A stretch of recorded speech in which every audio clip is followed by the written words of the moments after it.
Gaming Bolt presents 15 co-op games of 2018 and beyond. Last year spurred the debate of single-player games dying. A mountain of quality single-player titles later, and it's now a good time to see what lies ahead for co-op gamers in 2018 and beyond. Let's take a look at 15 co-op games you should play in the coming years. Anthem. Anthem has a number of hopes riding on it.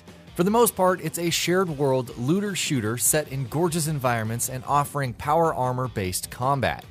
BioWare has already started hyping up the game's large areas, potential test servers, and lack of dynamic difficulty. And with Casey Hudson of Mass Effect fame at the helm, we can't help but get excited. A Way Out. Joseph Fares' A Way Out focuses on two prisoners, Leo and Vincent, trying to escape. The catch is that both are controlled by different players in split-screen co-op. Some situations may require Leo to distract a guard while Vincent sneaks by. The story doesn't end with the escape though, as you then avoid the cops and explore the deeper stories behind our heroes. Releasing on March 23rd for Xbox One, PS4, and PC, A Way Out could be another sleeper hit for Fares. The Crew 2. Delayed till later this year, The Crew 2 takes an even more outlandish approach than its original. Planes, cars, motorcycles, etc. are available to control, and you can switch between these quickly during races. A number of hub worlds exist, condensing the United States down into a race-viable format, but there's still plenty of off-road racing, street racing, and freestyling to be done.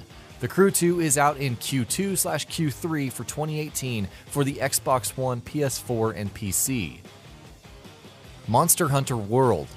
Capcom's Monster Hunter series has long been one of its most illustrious, and with Monster Hunter World, it finally comes to a wide selection of platforms. There's a lot that's different this time though, with huge open areas to explore, gorgeous visuals and vistas, a meaty campaign, clan features, and plenty of opportunities for high-level hunts.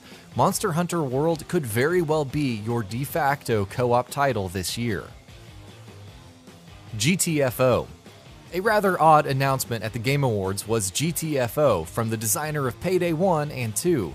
Think of it as a co-op shooter focused on scavenging raids, but with various monsters, including, yes, zombie-like beings, out to get you.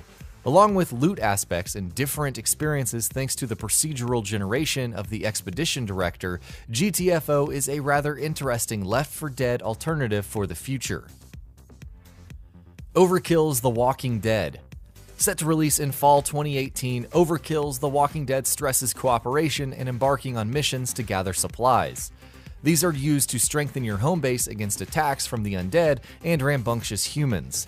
Several playable characters are available, each with their own skill trees and unique playstyles, and the game's promise of mayhem around every corner sounds pretty good. Of course, we'll need to know before fully investing in it. Far Cry 5.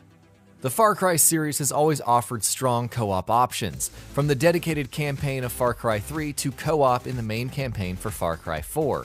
Far Cry 5 follows the latter approach, letting you and a friend tear through Hope County to combat the cult-like Eden's Gate.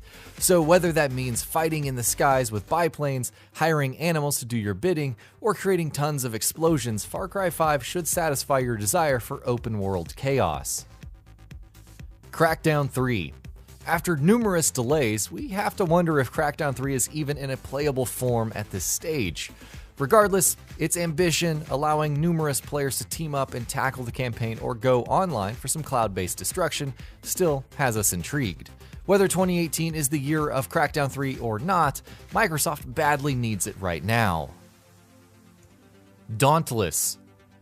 It might look like a lesser Monster Hunter clone at this point, but Dauntless has its own unique thing going on. Currently in early access, but releasing later this year, Dauntless allows players to hunt different behemoths for the purpose of crafting materials to make armor and become stronger. While the size and scale isn't the same as Monster Hunter World, Dauntless will be going free to play this year. Maybe that's incentive enough for some players. Red Dead Redemption 2. Rockstar's hotly anticipated sequel, Red Dead Redemption 2, will feature a compelling single-player campaign, or at least we hope so. However, while campaign co-op will likely be available, there will also be a number of larger cooperative activities if multiplayer is similar to GTA Online. So look forward to train heists, robberies, bounty hunts, or casual rides on the prairie with some friends. Time will tell the exact scope of co-op activities in Red Dead Redemption 2, but we're excited all the same. State of Decay 2. Undead Labs' State of Decay 2 is probably one of the more underrated releases of this year, bringing 4-player zombie survival co-op to the Xbox One and Windows 10 PC. Of course, the entire game can be played solo, with 3 massive cities to explore, scavenge, and manage survivors in.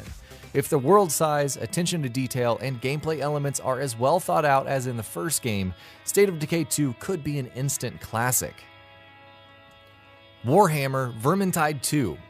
It's back and bigger than ever, with 5 classes, 15 career paths, improved visuals, and the Skaven and Chaos factions working together. Warhammer Vermintide 2 brings back the Left 4 Dead meets fantasy warfare meets loot grind that defined the first game, with new areas set in the sprawling Helmgart. With new heroic deeds and challenges to complete, Warhammer Vermintide 2 appears to be way more involving than its predecessor. Borderlands 3. We all know the next Borderlands, tentatively called Borderlands 3, is happening. What we don't know is when and in what form. Psycho Bandits at least seem to be returning, according to Gearbox CEO Randy Pitchford, so that's neat. Given the number of games that handled the looter-shooter formula over the years, can Borderlands 3 possibly match up? One would certainly hope so.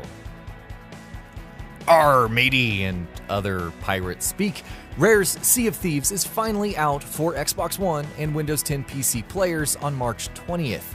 The shared world action-adventure title mixes adventuring with deep-sea diving, treasure hunting, ship battles, and general piracy. Sometimes you'll run into other players, friendly or otherwise, and engage in various antics.